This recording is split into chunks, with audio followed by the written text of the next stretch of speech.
السلام علیکم ورحمۃ اللہ وبرکاتہ۔ جی سنائیے، کیا حال چال ہے؟ سب خیریت ہے؟ اللہ کرے اللہ آپ سب کو خیریت سے رکھے اور ہر شر سے بچا کے رکھے اللہ تعالیٰ، خاص طور پر شیطان مردود سے بچا کے رکھے، کیونکہ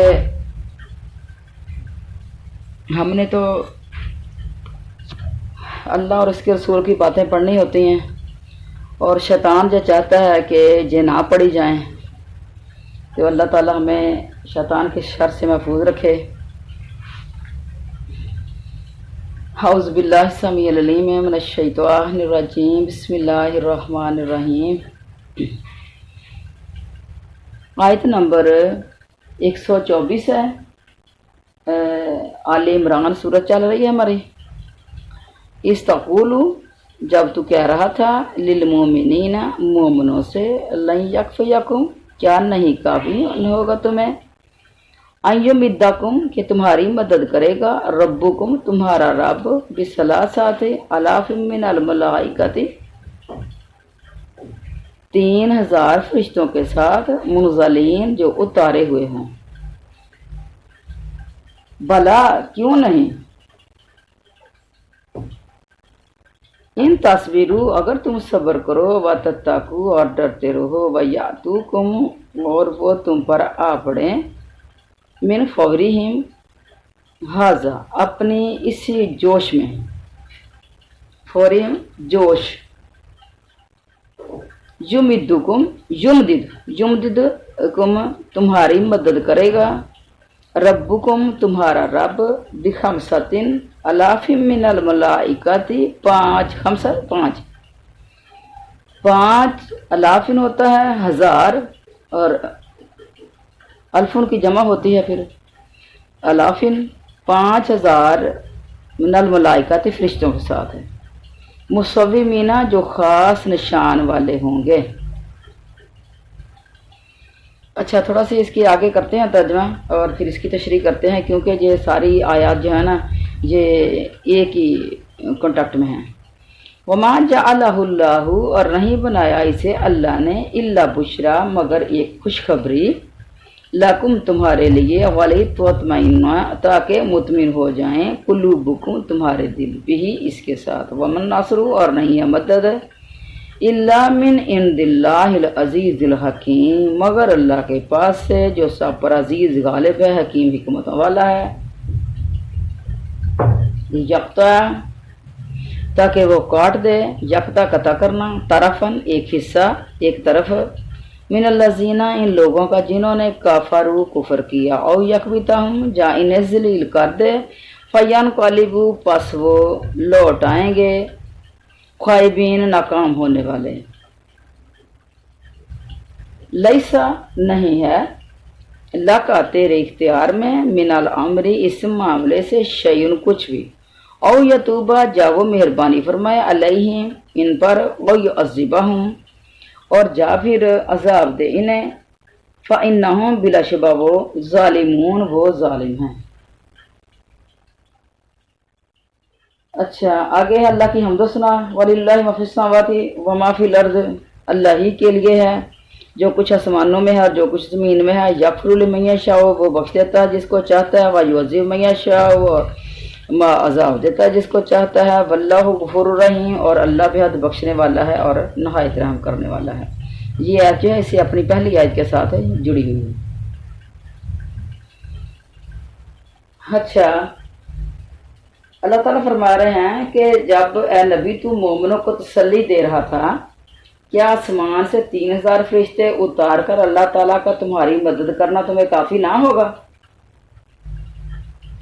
وہ یہ لوگ اپنی اس جوش سے آئیں، لیکن تم صبر پرہیزگاری کرو گے تو تمہارا رب تمہاری امداد 5000 فرشتوں سے کرے گا، جو نشاندار ہوں گے، یعنی جو فرشتے مدد کے لیے آئیں گے، ان کو دیکھ کے صحابہ کرام کو پتہ چل جائے گا کہ یہ وہ فرشتے ہیں، ان کی سواریوں کو دیکھ کے پتہ چل جائے گا،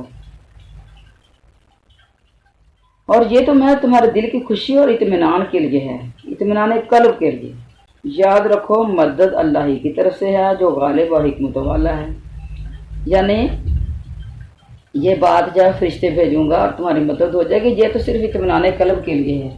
اللہ بغیر فرشتوں کو بھی مدد فرما دیتے ہیں، اور ہوئی بھی کئی جگہ پہ۔ اس امداد الہی سے کفار کی ایک جماعت کٹ جائے گی، ذلیل ہوگی، سارے کے سارے نامرد ہو کر واپس چلے جائیں گے۔ اے پیغمبر تمہارے اختیار میں کچھ نہیں، اللہ ان کی توبہ قبول کرے چاہے عذاب کرے، کیونکہ وہ ظالم ہے۔ آسمان اور زمین میں جو کچھ ہے سب اللہ ہی کا ہے، جسے چاہے بخش دے، جسے چاہے عذاب کرے۔ اللہ تعالیٰ بخشش کرنے والا اور مہربان ہے۔ اچھا جی، آیات ہے، اللہ تعالیٰ نے مسلمانوں کی مدد کے لیے پہلے تو 1000 فرشتے بھیجے۔ یہ ہو رہی ہے بات غزوہ بدر کی، پھر 3000 ہو گئے، پھر 5000 ہو گئے۔ کچھ روایات کے اندر آتا ہے کہ یہ غزوہ نہیں احد کی بات ہے، تو احد کے اندر مسلمانوں کا پلڑا تقریباً جو ہے وہ اتنا بھاری نہیں رہا تھا، تو یہ مدد جو آئی تھی یہ احد میں آئی تھی۔ پہلے تو 1000 فرشتے بھیجے، پھر اللہ نے 3000 بھیجے، اور پھر 5000 ہو گئے۔ اچھا، یہاں اس آیت میں 3000 اور 5000 سے مدد کرنے کا وعدہ ہے، اور بدر کے واقعہ کے بیان کے وقت 1000 فرشتوں کی امداد کا وعدہ ہے۔ فرمایا انی ممدکم بألف من الملائکۃ مردفین، اور تطبیق دونوں آیتوں میں یہی ہے، کیونکہ مردفین کا لفظ جو موجود ہے فردن فردن، بس پہلے 5000 اتلے، فردن فردن علیحدہ لگا، تو پہلے 1000 اترے، پھر اس کے بعد 3000 پورے ہو گئے، پھر اس کے بعد 5000 ہو گئے۔ تو وضاحت تو یہی معلوم ہوتا ہے، باقی اللہ تعالیٰ ہی جانتے ہیں اصل بات۔ وضاحت تو یہی معلوم ہوتا ہے کہ یہ وعدہ غزوہ بدر کی ہے، اور بدر کے لیے تھا، نہ کہ جنگ احد کے لیے۔ بعض کہتے ہیں کہ جنگ احد کے موقع پر وعدہ ہوا تھا، اور پھر وہ میدان چھوڑ کر جب مسلمان بھاگ گئے، پھر وہ بھی فرشتے بھی جو نازل نہ ہوئے۔ لیکن اس طرح کی کوئی آیت کے اندر کوئی چیز نہیں آ رہی کسی جگہ پہ بھی،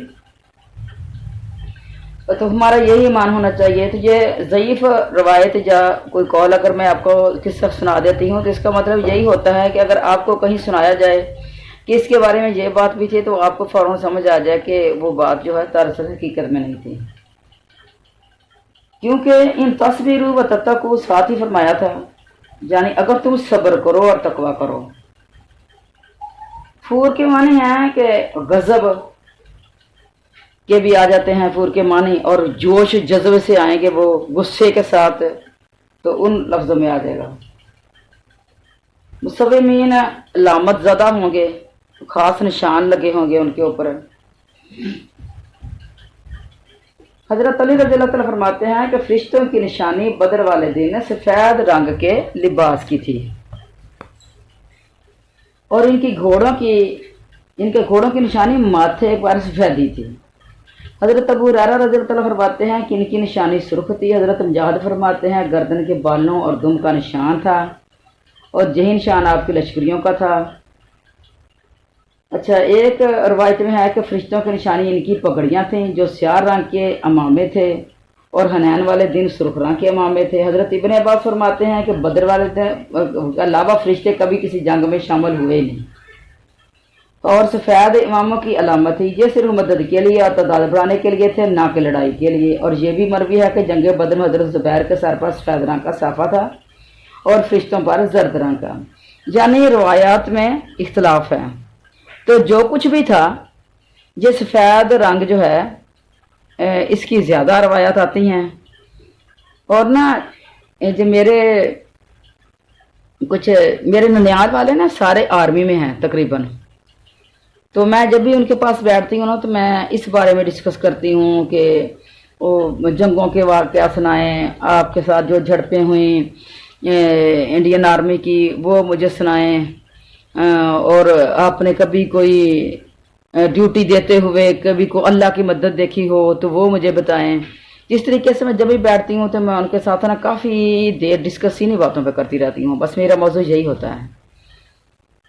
تو وہ میرا بھتیجا کہہ رہا تھا کہ ہم نے کئی دفعہ نا ہندو آرمی سے ہمارا سامنا ہو جاتا ہے، تو کہتے ہیں کہ وہ نا یہ نا پاکستان میں دو فوجیں ہیں، ایک تو جنہوں نے یونیفارم پہنا ہوتا ہے اور ایک سفید کپڑوں والی فوج انہوں نے تیار کی ہوئی ہے، اور وہ ظاہر نہیں کرتے، وہ اسی دن ظاہر کرتے ہیں جب کہیں کوئی جھڑپ وغیرہ ہو تو وہاں پہنچتی ہے وہ۔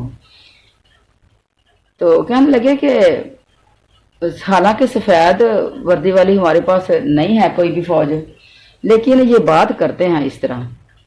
تو فوراً مجھے نا یہ قرآن پاک کی یہ آیات یاد آ جاتی ہیں اور یہ تفسیر یاد آ جاتی ہے، تو میں کہتی ہوں کہ ہاں ہاں وہ ہے، یہ اللہ تعالیٰ کی طرف سے آتی ہے، یہ مددیں اللہ تعالیٰ کی طرف سے آتی ہیں، کیونکہ اللہ مومنوں کو خیر کا ہوتا ہے، اللہ مومنوں کو چاہتا ہے، غیر مومن کو اللہ نہیں چاہتا۔ تو آج بھی اللہ تعالیٰ مدد فرماتے ہیں، آج بھی مسلمانوں کی مددیں ہوتی ہیں، صرف ہمارا ایمان مضبوط ہونا چاہیے۔ آج جو مسلمان شکستیں کھا جاتے ہیں نا، ان کا ایمان مضبوط نہیں ہے، آج ان کو جو تکلیفیں باطل دے رہا ہے نا، یہ ان کے اعمال کے اندر کمیاں بھی ہیں، عقیدہ و توحید کے اندر کمیاں بھی ہیں، اور ان کے اندر بزدلی بھی ہے۔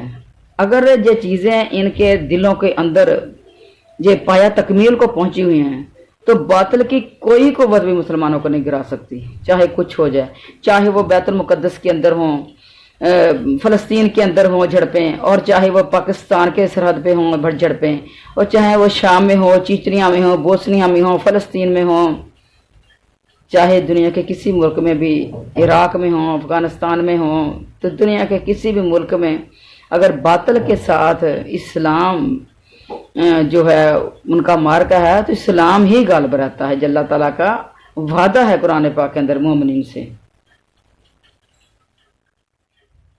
تو جو بھی علامت تھی، یعنی یہ بھی ہو سکتا ہے کہ کسی صحابی کو کسی طریقے سے کچھ نظر آیا، کسی صحابی کو کسی طریقے سے کچھ نظر آیا۔ یہ نا ایک آرمی کا بڑا تھا، شاید وہ بریگیڈیئر تھا، اس کی والدہ کوئی اس کا عہدہ بتا رہی تھی، دیر ہو گئی مجھے اس کی ویڈیو سنی ہوئے، تو وہ کہہ رہی تھی کہ میرے بیٹے کی ڈیوٹی تھی سرحد پہ، اور کہنے لگی کہ سردی کا موسم تھا بڑا، اپنا وہ جو ڈیوٹی کے لیے باہر اونچی پہاڑی پہ نکلا نا، تو اس نے نا اذان کی آواز سنی۔ ایک دن پہلے دوسرے دوست کی ڈیوٹی تھی، اور دوسرا دوست جو تھا نا اس کو بتا رہا تھا کہ میں نے یہ دیکھا، میں نے یہ دیکھا، میں نے یہ دیکھا ڈیوٹی کے دوران، تو کہنے لگا کہ وہ خود اپنے بیٹے کی بات بتا رہی تھی، اور بڑی جرت با حوصلہ عورت تھی وہ، اور گریجویٹ عورت تھی وہ۔ تو دیر ہوگی مجھے اس کا نام نہیں یاد اب، تو میں ویسے ہی آپ کو مقصد بات سمجھانے کا ہوتا ہے۔ تو کہنے لگی کہ میرے بیٹے کی جب وہ ریکارڈنگ سنائی گی نا، تو میرا بیٹا بات کر رہے تھے، کہنے لگا کہ میں نے سنی ایک کر دی۔ اگلے دن کہنے لگی کہ میرے بیٹے کی ڈیوٹی تھی، جو شہید ہو گیا تھا، اس کی بات وہ سنا رہی تھی کہ وہ کہتا ہے کہ میں باہر نکل کے ڈیوٹی پہ جب کھڑا ہوں تو میں نے نا پہاڑیوں کی طرف سے نا اذانوں کی آواز سنی ہے، تو میں سمجھا فجر ہو گئی ہے، تو میں نا نماز شروع کر لی، 2 رکعتیں شروع کر لیں، فجر کی 2 رکعتیں پڑھی، تو جو ہی میں نے سلام پھیرا نا، تو دونوں طرف نا بہت ہی زیادہ عوام تھی، تو جنہوں نے نا میرے ساتھ سلام پھیرا، کہنے کہ یوں ہی سلام پھیرا نا، تو اتنے سارے جو ان کو نظر آئے نا، تو وہ نا واپس آ گیا، سلام پھیر کے نا واپس آ گیا جہاں ان کی چوکی تھی، اور آ کے نا دوسرے لوگوں سے کہنے لگا کہ اذانیں ہو چکی ہیں، کہنے لگا کہ ابھی تو ٹائم نہیں ہو، کہنے لگا کہ میں تو نماز ہی پڑھ کے آیا اور اذانیں سنی ہیں میں نے۔ اچھا پھر نا وہ کہنے لگے کہ وہ اسی بندے سے کہنے لگا کہ تم بتاؤ تم نے کل کیا دیکھا تھا؟ وہ کہنے لگا کہ تم کل کی بات مجھ سے نہ پوچھو، تم آج مجھے بتاؤ کہ آج تو نے کیا دیکھا ہے؟ کہنے لگا کہ میں نے تو یہ دیکھا کہ اذان کی آواز سنی ہے، تو میں نے کہا کہ یہاں مسلمان لوگ رہتے ہیں، تو میں اذان کی آواز سننے کے بعد میں نماز کے لیے کھڑا ہوں، باوضو ہو گئے نا ہر وقت جب ڈیوٹی پہ کھڑے ہوتے ہیں، تو کہنے لگے کہ میں نماز کے لیے کھڑا ہو گیا ہوں، تو یوں ہی میں نے سلام پھیرا ہے 2 رکعتیں پوری پڑھ کے، تو دونوں طرف ہی اتنے لوگ تھے جنہوں نے میرے ساتھ سلام پھیرا، تو میں آیا گیا ہوں، واپس آیا ہوں دیکھنے کے لیے کہ ٹائم کتنا ہو گیا ہے، روزانے ہو چکے اور اتنے لوگ وہ کہاں سے آ گئے تھے۔ یعنی وہ پریشانی کے عالم میں، سختے کے عالم میں جس طرح بندہ ایک انہونی بات سن کے ہو جاتا ہے، تو پھر وہ کہنے لگے کہ آپ ایسے کریں کہ بقیہ نماز ادھر پڑھی، کہنے لگے کہ آپ نا وہاں نہ جائیں ڈیوٹی پہ، اب وہ ادھر باہر نہ کھڑے ہوں اور یہیں سے دشمن کی نقل و حرکت دیکھیں۔ کہنے لگا کہ ہاں چلو ٹھیک ہے، لیکن نا تھوڑا سا باہر کی نقل و حرکت لینے کے لیے نا بس یوں ہی تھوڑا سا باہر اس نے سر نکالا نا چوکی سے، تو فوراً فائر آیا اور اس کا سر کو چیرتا ہوا نکل گیا، شہید ہو گیا وہ بندہ موقع پہ۔ اس کی ڈیڈ باڈی آ گئی تھی اور اس کی والدہ اتنے اچھے طریقے سے اس کی بات سنا رہی تھی، اتنی جرت اور دلیری کے ساتھ ہے کہ مجھے اس کی بات سن کے رونا آ رہا تھا، لیکن اس سے نہیں رونا آ رہا تھا۔ یعنی وہ کہہ رہی تھی کہ میرے بیٹے کی شہادت دیکھو کیسے قبول ہوئی ہے، کیسے معجزہ میرے بیٹے کو ملا ہے، کیسے 2 رکعتیں اس نے پڑھی ہیں، اور وہ کون تھے اس کے ساتھ سلام پھیرنے والے؟ وہ فرشتے تھے اس کے ساتھ سلام پھیرنے والے۔ تو وہ بھی جب اس کی میں نے گفتگو سنی اور یہ قرآن پاک کی آیات اور اپنے بھتیجے کی باتیں، تو فوراً میرے ذہن میں یہی تفسیرات گونج گئیں میرے ذہن میں کہ اللہ آج بھی مومنوں کے ساتھ ہے۔ ہمارے نا ایمان کمزور ہیں، تو جب ہم اپنے ایمان کو تول کر جب ہمارے ایک کام کو ہو جاتے ہیں کہ بس میں ہوں یا کام ہے یا اللہ ہے، تو اس وقت اللہ کی مدد آتی ہے۔ پھر جب ہمارا پورا بھروسہ اللہ کے اوپر ہو جاتا ہے، تو اس آیت میں وہی ذکر ہے۔ پھر اللہ تعالیٰ فرما رہے ہیں کہ یہ فرشتوں کا نازل کرنا اور تمہیں اس کی خبر دینا صرف تمہاری خوشی، دل جوئی اور اطمینان کے لیے ہے، ورنہ اللہ کو قدرت ہے کہ ان کو اتارے بغیر ہی بلکہ بغیر لڑے بھی تمہیں غالب کر دے۔ مدد اسی کی طرف سے ہے، کرنا جو کچھ ہے اللہ نہیں ہے، یہ صرف دکھاوا ہے بس لوگوں کے سامنے۔ جیسے اور جگہ بھی ہے قرآن پاک میں وَلَوْ يَشَاءُ اللَّهُ لَانتَصَرَ مِنْهُمْ، اگر اللہ چاہتا تو ان سے خود ہی بدلہ لے دیتا، لیکن وہ ہر ایک کو آزما رہا ہے۔ اللہ تعالیٰ کی راہ میں جو قتل کیے جائیں ان کی اعمال ضائع نہیں ہوتے، اللہ انہیں راہ دکھائے گا، ان کے اعمال سنوار دے گا اور انہیں جنت میں لے جائے گا جس کی تعریف وہ کر چکا ہے۔ وہ عزت والا ہے، اپنے ہر کام میں حکمت والا ہے، جو جہاد کا حکم بھی طرح طرح کی حکمتات مبنی ہے، اس سے کفار ہلاک ہوں گے یا ذلیل ہوں گے یا نامراد واپس ہو جائیں گے۔ اور اس بیان کے بعد پھر اللہ تعالیٰ فرماتے ہیں کہ دنیا اور آخرت کے کل کام جو ہیں اللہ تعالیٰ کے ہاتھ میں ہی ہیں۔ اے نبی تمہیں کسی کام کا بھی اختیار نہیں ہے، لیس لک من الامر شیء او یتوب علیہم ویعذبہم فانہم ظالمون، کہ اللہ کے بھی یہ سارے کام ہیں، کسی کو معاف کرے، کسی کو نہ کرے، کسی کو عذاب دے۔ اے میرے نبی تم ان باطنی باتوں کے پیچھے جو ہیں وہ اللہ ہی جانتا ہے، باطنی باتوں کے پیچھے کیا ہے۔ ہر کام میں اللہ تعالیٰ حکمت رکھتا ہے۔ اچھا، اور بھی جگہ ہے قرآن پاک میں فَإِنَّمَا عَلَيْكَ الْبَلَاغُ وَعَلَيْنَا الْحِسَابُ، تمہارا ذمہ صرف تبلیغ ہے، حساب تو ہمارے ذمہ ہے۔ اور بھی جگہ ہے لَيْسَ عَلَيْكَ هُدَاهُمْ، کہ ان کی ہدایت تمہارے ذمہ نہیں ہے، اللہ جسے چاہے ہدایت دے دے۔ وَإِنَّكَ لَا تَهْدِي مَنْ أَحْبَبْتَ، تو جسے چاہے ہدایت نہیں کر سکتا بلکہ اللہ جسے چاہے ہدایت کر سکتا ہے۔ بس میرے بندوں میں تجھے کوئی اختیار نہیں، جو حکم پہنچے اسے اوروں تک پہنچا دینا تیری ذمہ داری ہے۔ ممکن ہے اللہ انہیں توبہ کی توفیق دے دے اور برائی کے بعد وہ بھلائی کرنے لگیں اور اللہ رحیم ان کی توبہ قبول فرما لے، یا ممکن ہے کہ اللہ ان کی کفر و گناہ کی بنا پر عذاب کرے، جو ظالم اس کے بھی مستحق ہیں۔ اچھا، جہاں تو بات ہو رہی ہے نا فرشتوں کی کہ فرشتے آئے، حضرت ایاز اشری فرماتے ہیں کہ جنگ جرموک میں ہمارے 5 سردار تھے۔ ابو عبیدہ، حضرت یزید بن ابو سفیان کا بیٹا یزید کی بات ہو رہی ہے جہاں، حضرت ابن حسنہ، حضرت خالد بن ولید اور حضرت ایاز خلیفۃ المسلمین۔ حضرت عمر کا حکم تھا کہ لڑائی کے وقت حضرت ابو عبیدہ سردار ہوں گے۔ اس لڑائی میں ہمیں چاروں طرف سے شکست کے آثار نظر آنے لگے، تو ہم نے خلیفہ وقت کو خط لکھا کہ ہمیں موت نے گھیر رکھا ہے، امداد کیجیے۔